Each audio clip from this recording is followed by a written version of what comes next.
Hello everyone and welcome to week 1 of the Static Age Sew Along. I am so excited that we're doing this together.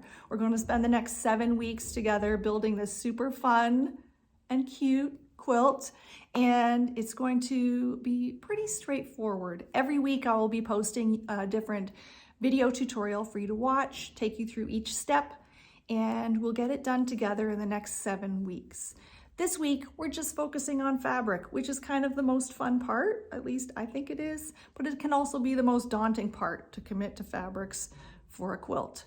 So you can see in the background, the one that I did is all rainbow, and the background is a nice off-white with just a tiny little print. So I would say the number one tip that I have for you is choose fabrics for your bolts that contrast really well with the background. The background doesn't have to be a solid color, but you do want it to pop against all the fabrics you choose for the bolts. The other thing I would say is that I totally love it when people make my patterns their own. So even though this one uses 12 colors, you can use as many colors as you want. You can go totally scrappy with it, okay? Like, make it your own. I encourage that. If you've got your fabrics already chosen, you can share them on Instagram and use the hashtag Static Age SAL so I can see which fabrics you've chosen. If you haven't chosen your fabrics yet, this week is the time to do it. So get them chosen. If you share them on Instagram, I can have a look, and if you've got questions, pop them in the comments below.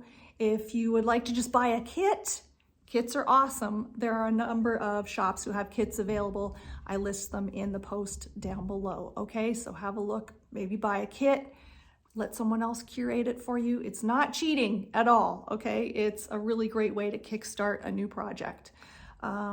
As far as pre-washing your fabrics, I don't pre-wash, but if you do, please go ahead and do your thing, okay?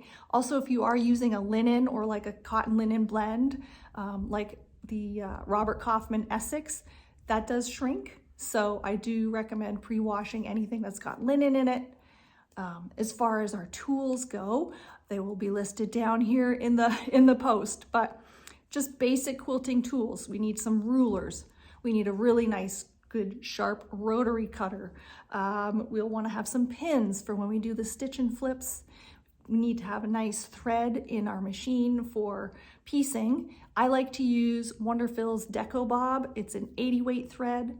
It's a really nice fine thread that reduces bulk in your seams, and it's nice and strong.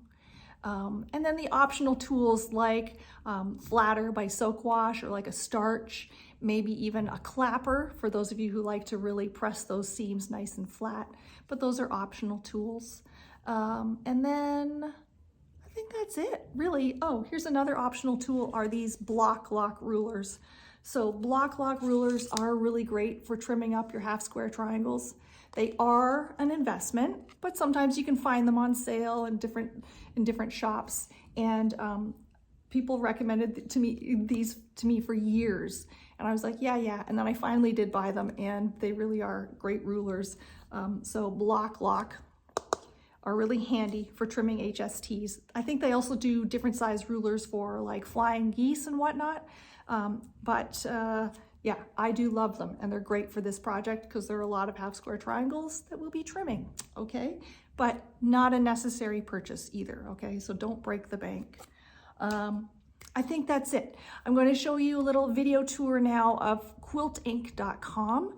It's a digital platform where you can color your quilts using all kinds of different manufacturer solid colors, and you can save your digital images and you can share them, and it's a really great way to just play around with color online and see how your Static Age quilt is going to look. So I'll do a little video now and a tour of that website. Otherwise, let's get picking our fabrics, and next week we'll start chopping them up. Yay! I'm so stoked. Okay, have a great week, everyone, and look for my Zoom session that I'll be doing, which is a live session. So if you do have questions, I've got one scheduled here below. There's a link, check it out, and I hope to see you, okay? All right, have a great week. Pick those fabrics, let's go.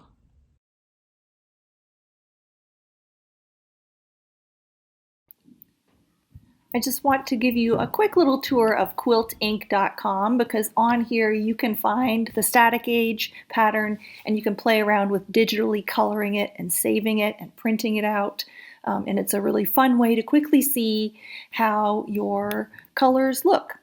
So on Quiltink, if you have an account or if you set up an account, you'll be able to save your different pattern versions and you'll be able to publish your coloring pages to the public wall. If you don't have an account, I think you can still use it, and I believe right now it's free for users. So if we go over to patterns, they have all kinds of different quilt patterns by all kinds of different designers, which is fantastic. And we just need to find Static Age, and obviously I will provide you with a link that goes directly to Static Age. But if I search for Static, there it is. I'm going to click on here and then it loads up and gives you options for all the different layouts for this pattern. So Static Age has two different layouts. There's the reflected version of the quilt and then there's the tossed version. So I'm going to play around with this reflected layout. So I'll click on here and it's going to load a pre-colored version. This is the default that I've uploaded for users to play with. And so it starts out colored like this, but you can customize it however you'd like using any of the palettes that they have available by clicking on here. So if I click here, it loads all the different fabric palettes that are currently available. These are all different solids available from different manufacturers. Eventually, you'll be able to start playing around with printed collections, but for now we're going to stick with using these solids. So we'll choose Andover Century Solids, and you can see down below it loads all the colors available in Century Solids, and Cotton Ball is already pre-selected, which is the white, so I could change the background here to white just by clicking the background. Okay. The other thing, let me just check here. Yeah, so the other thing is that these are all, you can individually color every lightning bolt. But if I want to keep it in this 8-color formation, so I've got 8 different colors here. If I want to keep it like that and I don't want to have to click on every single shape individually, I can merge these by color. So before I make any changes to this, I'll go over here and I'm going to click on the merge button. And I'll say merge. And what that does is it means I can just click on one of these pink ones and it's going to change all of them to green. Okay? If I want to undo that, like, oh wait, I do want to color every bolt individually, I just click on the unmerge. I say unmerge. All right? And so then I would go in and I would be able to individually, whoops, that was the background. Oops, I made a mistake. You can use the undo button over here to make them fix. Okay, so there, maybe I'm going to add in some extra little colors.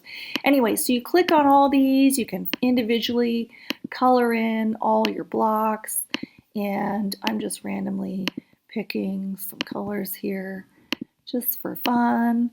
And then what's really cool about this program is that you can, if you've signed up or you've registered, you can save your colored versions to your account, and you can also publish them to the public wall so others can see what you've chosen. And you can download a little key to tell you which colors that you used. So I'll show you that now. Hang on, let's just finish coloring this up because look, I'm just randomly picking these things. It's not even, it doesn't look great. That's okay. Just for the sake of what we're doing. All right, say this is my finished. I love this, it's amazing. I can save it. And plus, I can click this download button. When I click on the download button, it opens up this prompt and it gives me a full page with a color key for all the colors that are in this current quilt. So I can download it as a PDF and then I can refer to it later when I'm ordering my fabrics. Now it doesn't give you fabric requirements, but that's all right. The fabric requirements are in the pattern itself, right? You can also download just the image. So here's the image, and say I want to share this on Instagram or Facebook, I would download it as a PNG file. I would click here, it goes into my downloads folder, and then I would share it on Instagram, and I would use all the hashtags for the sew along, and I would probably also hashtag Quilt Ink because that's the service you're using, and it's a pretty cool service, and it would be great for other people to find out about it. So that's how you color one of these, and you can just keep playing around with different versions. And if you're like, oh my gosh, let's do the brown. If I don't want to save this, I can just click the X. It gives you the option to save, don't save, cancel, like, wait a minute, I gotta go back and do some more fixes. There we go. But I'm gonna say don't save. Okay. If I had saved it, it would go into my account. In my saved section, here are all the different things I've saved, all the different patterns that I have colored over the last couple years. And you can see my saved versions of Static Age. All right, and I've got some, like, I really like this one.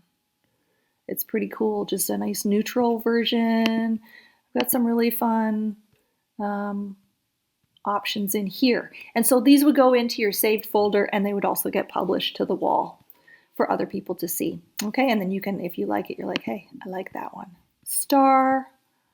Okay, so that's Quilt Ink. That's a really quick tour, but it's fun. Just go in and play around with the tool. It's a great way to sort of audition colors for your layouts and decide which fabrics you want to use. And if you don't have these exact solids, you can still pull things from your stash and select similar colors to kind of get an idea as to what might work in the layout. Okay, so it's a really fun tool to use. I encourage you to check it out. Okay, that's it. If you've got questions about Quilt Ink, let me know in the comments.